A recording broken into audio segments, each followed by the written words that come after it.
И трпео лекува селанец укасан од змија. Живееле во пејовото време двајца браќа и како сите живи луѓе и тие купувале сол.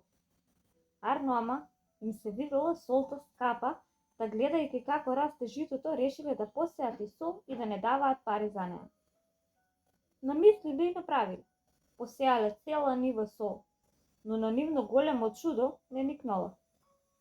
Ајде белки, семето не чинеше оваа година, си рекле браќата, година посеале друго семе. Поодбрано, но и тоа не никнало. На третата година исто. Најпосле си рекле браќата.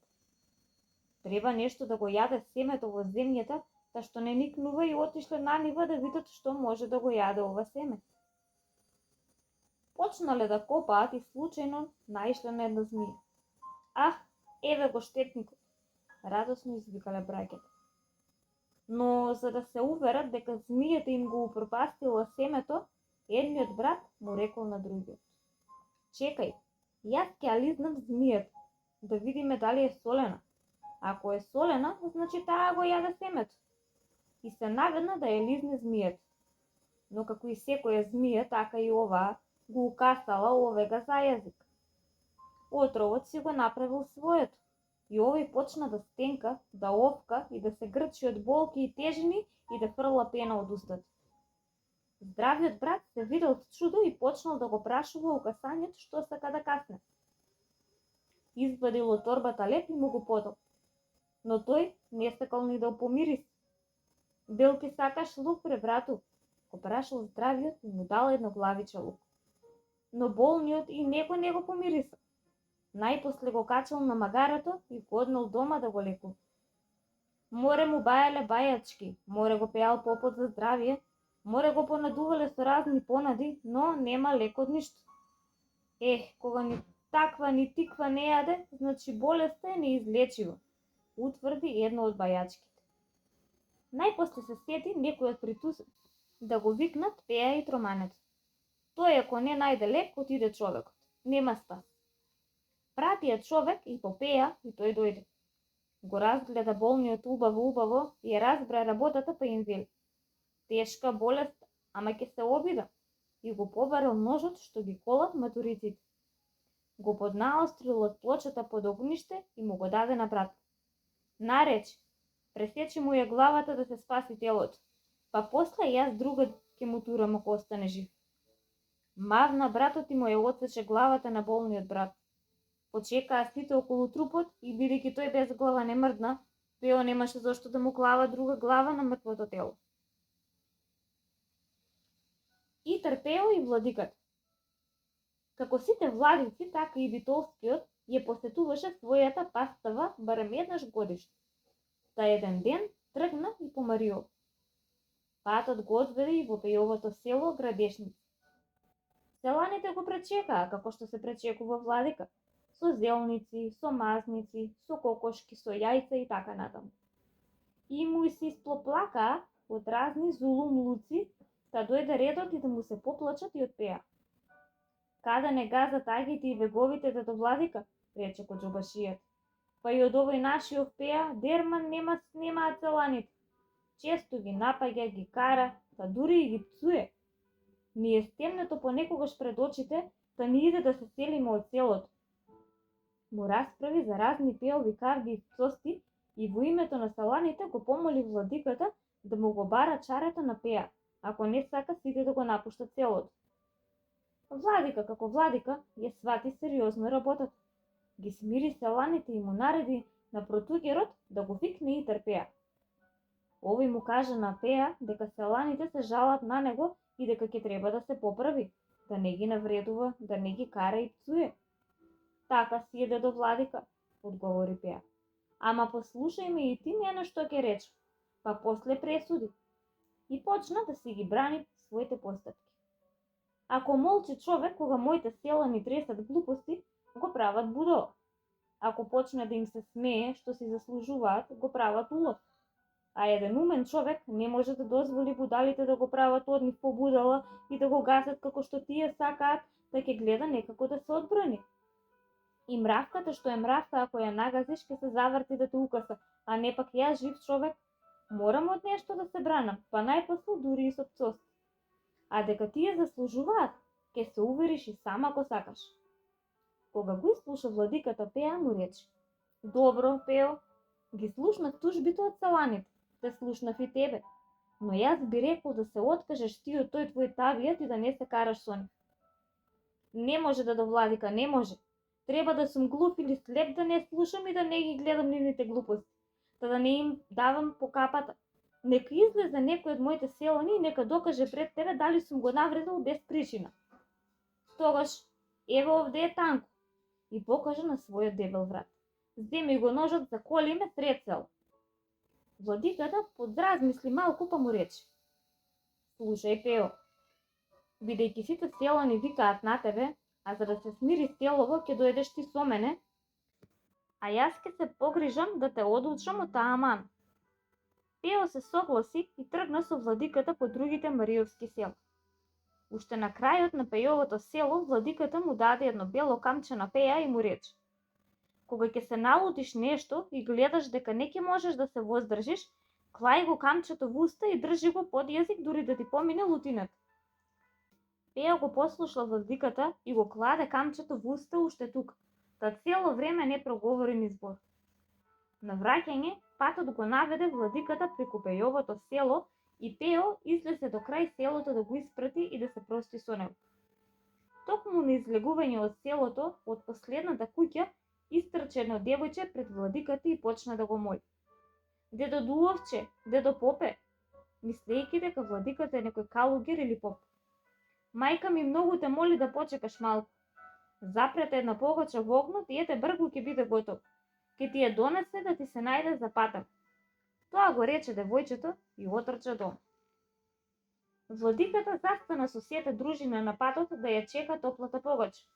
Помина доста време, но од куќата никој не излегуваше. Најпосле почна да вика владиката: Ајде, моме, ајде побргу ќе се доцниме. Далеку е Битола. На тоа викање излезе девојчето на вратата и почна да се смее. Ха, ама сте биле будали. Та каква погача чекате? Таман мајка ми почна да ја насадува квачката и рече: да има сега некој поп да излажам, сите пилиња црни ќе ми се испилат. И вие поминавте и јас ви излагав. Туку одете си, не чекајте ја погачата зашто не е ни месена, а камоли печена. И се скри дома смејки се сладко. Дедо Владика, што ќе речеш ти сега на ова? Да го плукнам ли сега камчето? Му се обрати Пео. Овој се насмевна, го благослови Пеа и му рече: Оди, Пео, и прави како што си правил и досега. Ти си умен и итар човек. Така Пео го испрати владиката и се вратил да се расправа со селаните. Кога одел итар Пео со владиката по мариовските села, овој го навредил нешто Пеа. И Пео по свој обичај не сакал да му остане должен, ама намислил веднаш да му се одмсти. Почнал да мисли како ќе го стори тоа и го скроил планот. Кога беа близу до едно од мариовските села, Пео го помоли владиката да го пушти малку понапред, да му соопшти на попот дека иде владикат, па да се посуреди домаќинката, да ја позачисти куќата, да позамете, па нешто и за вечеринка да приготви. Не е шега, владика иде. Му се свиде на владиката предлогот од Пеа и му дозволи. На раздалба Пео како да се присети нешто. Се врати и му вели на владика: Знаеш ли што, света владик? Попчето во ова село има стар татко на кого не пара му се дослушува. Па ако дојде редот со него да проговориш некој збор, ќе треба повеќе да подвикнуваш ако сакаш да те слушне. Добро, рече владикот, и си го кладе в ум ова што му го кажа Пео. Пео се раздели од владиката и неговата дружина и истрче напред да му јави на попот дека вечер ќе има гостин владик. Но не заборави потајно со дикат да му шепне на стариот попов татко дека владиката е глув, та ако сака нешто да проговори со него, ќе треба мощне да подвикнува, ако сака да го чуе и да го разбере. И стариот си го кладе ова на паметот. И како што се пречекува владика, излезе попот со фамилијата и со сите други селани пред портата. Владиката го виде старецот и се сети што му рече Пео за него, дека ќе треба да вика кога ќе зборува со него, а и старецот исто. Та почнаа да се надвикува. Добра вечер, старче! Почна прв да вика владиката колку што може и колку што не може. Старецот го слушна сиот глас на владиката и си помисли, навистина бил глув, да со уште посилен му одговори. Дал ти Бог добро, свети владико? Како си, старче? Сполај Богу, свети владико. Што правиш? Што чиниш? Се крепиш ли со староста? Го распраша владиката старецот со викање, а овој со уште посилен глас му одговараш. Навистина бил глув стариот, си помисли владиката кога го слушна стариот како вика. Влезе владиката дома, седна на поставената трпеза. Стариот како домаќин седна спроти него. Водат разговор за разни работи, но куќата се цепи од викотници. Најпосле му удри в ум на владиката да го праша стариот. Ами одамна ли си глув, старче? Овој запна уште повеќе да вика и му одговори. Ами јас не сум глув, ти одамна ли си глув? Владиката ја разбра работата и го спушти гласот па му вели. Абри јас не сум глув, туку на душа нека не има Пео. Обајцата си ги скинавме гркланите од викање. Не се Пеова работа. Навистина со него не треба да сади човек краставици. Се насмевна владиката и го силна гласот и разговорот почна како Господ што рекол, пополека. За сето ова време, Пео и другите селани во другата одаја се држаа застомак кога ги слушаа како се надвикуваат владиката и стариот по повтатко. И трпео и стариот Арамија. Некој си прочуе на Арамија, слушнал за итроштините на Пео и троманецот и речел да го исправа со својот арамиски занајот. Го нашол еден ден в чаршија и му предложил да го научи да краде. Добро, му одговорил Пео, мислејќи си во себе дека не е лошо човек да знае нешто повеќе. И тргнал со арамијата. Подкраднале што подкраднале ситни работи по чаршија, отишли и во село. И тука украле некоја јагне, јаре, кокошка, јајца, и арамијата видел дека го бидува Пеа и за оваа работа и решил да го подложи на најзрел испит, па му рекол. Знаеш ли што, Пео? Ти го испече до некаде мојот занајот, но денеска треба уште нешто да ти кажам и да те испробам. Па ако излезеш и тука како што треба, ќе ти дадам диплома од занајотот. Ене ондека на врбана има страчкино седло. Во него има јајце на кој лежи страчката. Гледај ти сега како ќе ги украдам јас јајцата, а да не се ти страчката и да летне. И се качил стариот Арамија, го продупил седлото доздоа и ја украл сите јајца на страчката, без да ги забележи и да летне. Арно ама, во тоа време Пео се качил по него. Дура арамијата занесен во кражбата, Пео му ги одврзал бечвите и полека му ги избутнал, да слегол и го скрил во трњето кај врбата. Кога слегол арамијата и се видел без бечви, му ја подал раката на Пео и му рекол. Дај ми ги, Пео, бечвите и оди ми си за здравје. Го положи и овој испит одлично. Така Пео добил уште еден занает, но никогаш со него не е користил, зашто не бил Арамија по душа. И Пео и селаните риболовци. Слична на онаа магаре јавај, магаре барај. Тргнале еден ден неколку селани мариовци да одат на Црна да ловат риби. Ловеле што ловеле, си кинисале да си одат дома. И тама на неколку чекори од реката некој привика. Море селани, ние ловевме риба, се буткавме по површината на водата, ама кој знае дали не се удави некој од нас. Не правиме лошо да се преброиме. Го одобриле сите предлогот и застанале, а предлагачот почнал да брои. 1, 2, 3, 4, дотерал до 8. Ами чаре, извикал тој. Ние тргнавме 9, а се вративме 8 минути. Значи еден од нас се удавил, констатирал бројачот. Почнале сите да бројат 8 па 8. Ниеден од нив сам не се броел. И си тргнале кон селото и си заплакале. Еден се удавил денеска во црна, ама кој е, ни самите не знаат. Оделе што пооделе, ги сретнал Пео и ги видел уплакани, па ги праша. Што сте така уплакани, бе крбоши? Овие му раскажале дека еден се удавил денеска, но не знаат кој е. Пео ги прашал колку мина тргнале утрината и веднаш ја разбрал работата. Но решил да ги насамари за нивната глупост, па им рекол: лесно ќе провериме, џанам. Ајде легнете сите тука на песокот и забодете ги носевите во него. Колку дупки ќе направите, толку мина сте живи. Легнале селаните, ги забодиле носевите во жешкиот песок и направиле по една дупка. Кога станале, почнал Пео да ги брои. Излегле 9. Се израдувале селаните зашто никој не се удавил и му дале на Пеа од рибата да му ја платат мудрата постапка што открил дека се нема удавено никој од нив. И трпео и мариовците и часовникот. Одел Пео на пазар со своите мариовци и на патот нашле еден часовник.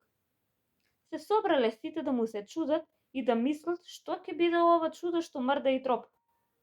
Ти, бре, будали мариовци, зар не знаете дека е тоа ѓаволско вражуле? Им објаснил Пео и им рекол: удрете се ластегарките да не скокне и да ни ги скопа очите. И почнале мариовци да маваат со саповите по часовникот, дури не го направиле парчиња да не мрда и да не тропа. И трпео и горделивиот богаташки син. Како секаде што има богаташки синови што не работат ништо, така и во Прилеп во старо време имало некој таков.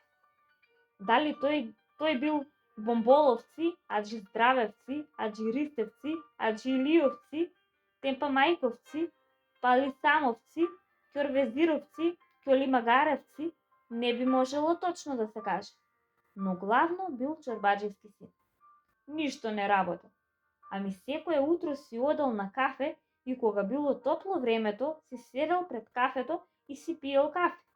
Чај, си пушел тутун и на крај скапоцен чибук со голем килибар. Врвејки Пео, веднаш по сокакот пред кафето, го забележал и му дал еден селмак. Добро утро, цар на векот, му рекол тој. На овега му поласкале овие зборови, го викнал Пеа кај себе и му дал грош да се напие едно кафе или ракија.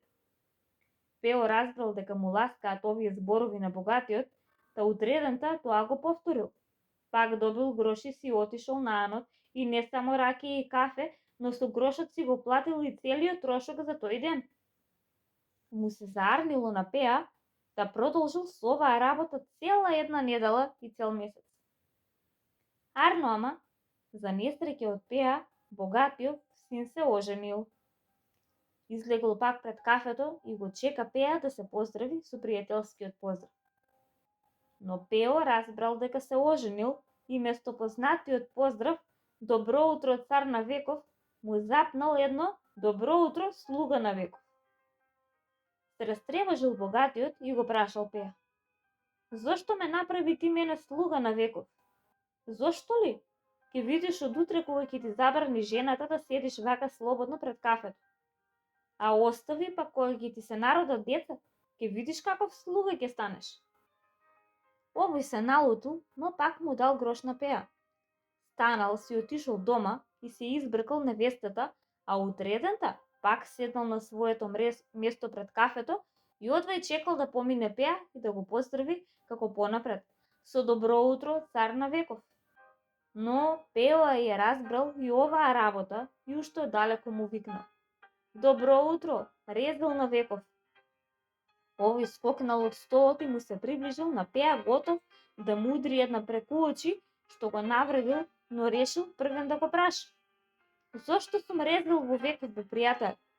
Пео се насмевнал, се испостави 2-3 чекори и му одговори: зар има поголем резил од овој да си избркаш златната невеста за едно добро утро, цар на веков? Но тоа не можеше да го разбере горделивиот богаташки син. А Пео не сакаше да му го полни умот понатаму. Си го јавна магаренцето и си отиде во своето Мариово да им раскажува на мариовците какви горделиви и глупави луѓе има по светот. и трпео и неговите шуреви. Како сите ергени, така и трпео решил да се ожени, макар и во позрела возраст, 30 години. Наша убава мома, Маријовка се разбира, која имала двајца браќа. Кога дошло време да ја донесат невестата, Пео им нарачал на шуревите: невестата да ми ја донесете ни гола, ни облечена, а од мирас ни малку, ни многу. Почнале да се чудат браќата, што ќе биде оваа порака од зетот, но најпосле се присетиле и ја облекле сестра си во опезиво, мрежа за ловење риби. Да така првиот услов од зетот го исполниле, бидејќи невестата изгледала ни гола, ни облечена, а од мирас ги заврзила во едно шамивче еден мал гулот.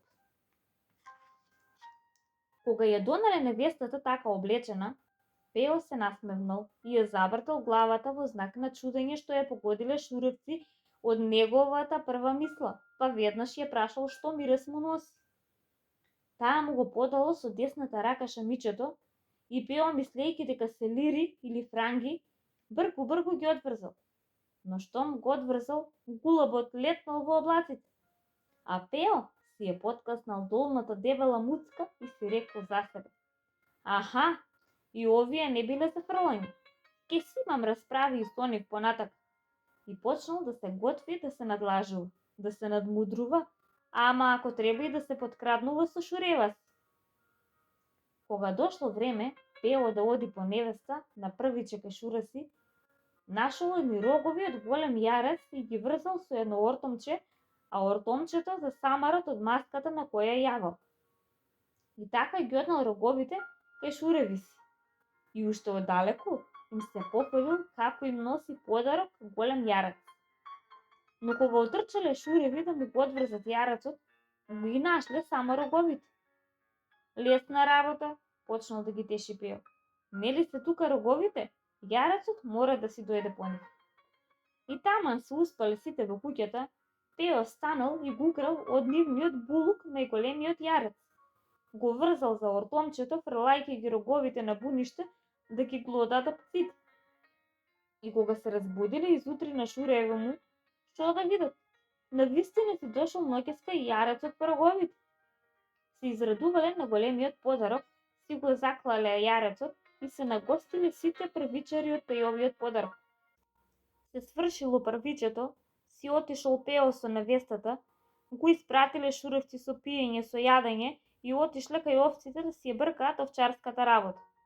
Кога го побарале најголемиот јарец, го нема. Бре што се стори јарецот, бре кој го украде, волкот ли го изеде, се жалеле луѓето.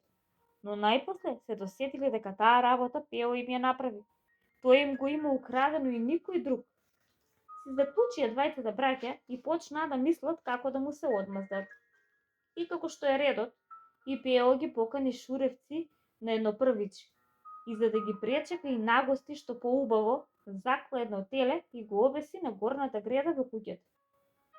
Дојдоа шуревите, се поздравија, седнаа на трпезата, но Пео сети дека сега пак тие му кројат некоја подмама или кражба, да не ги пушта од око да мрднат ни да проговорат меѓу себе нешто сумнително. Арно, ама, нели е пусти домаќин, му се наложи да стане, да донесе борина, нешто за пиење, за јадење, да и помогне на жена си. И кога стана, да излезе и стори ишарет на жена си да слуша што ќе зборуваат или што ќе прават браќа и таман тој излезе низ вратата, помладиот брат се опули во телото и му вели на постариот: облачно било тука, бацко, ќе се изјасни ноќес, му одговори постариот и почнаа да се јадат и да се пијат како првичер. Кога си легнаа вечерта, Пео ја праша жена си што зборуваа браќата и дур тој шеткаше надвор, таа не знаеше да му каже ништо друго, освен што рекоа дека било облачно и дека ноќеска ќе се изјаснело.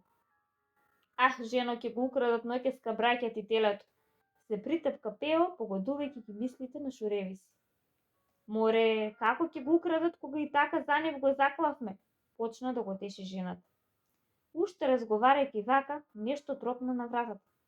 Пео рипна од постелата и вели на жената: станувај, жено, го зедоа браќата и телето. И дур стана, дури Пео излезе, Браќата веќе излегуваа низ портата и со телето нарамо. Бидејќи навистина телето беше тешко, тие се договорија едниот да го носи, а другиот да трча празен напред и да го зеде одморен и да бега да не ги стигне Пео. Арно ама и на Пеа му текнало што мислат. Да направи, некако излегол пред нив и ги виде тој празниот како трча напред. Го пропуштил него да помине, а кога дошол тој со месото му се приближил во темницата и му шептал: Дај да го поносам јас, а ти трчај напред да се подмориш. Овој, мислејќи дека брат му е празен, му го дал на Пеа телето и загнал колку може и не може да трча. Кога излегол на неколку стотина метри, го нашал брата си и овој го праша: Камо го брату телето? Ах, безевник Пео, ми го зеде телето, си рекоа браќата и со трчанка, сега пак тие по кусиот пат го преварија Пеа и како што беше прала Пеовица дента, најдоа во дворот една нејзина кошула и на брзина едниот се преслече во неа, се преправи во Пеовица и седна на прагот да го чека Пеа. И навистина Пео си дојде со телето нарамо сиот испотен. Штом го виде Пеовица, почна да плаче и да тажи. Море пусто да остане телето, ги удави сите говеда и волови. Кај беше? Браќа ми ги собраа сите од говедарникот. Пео го бапна телето пред неа и отрча право во говедарникот.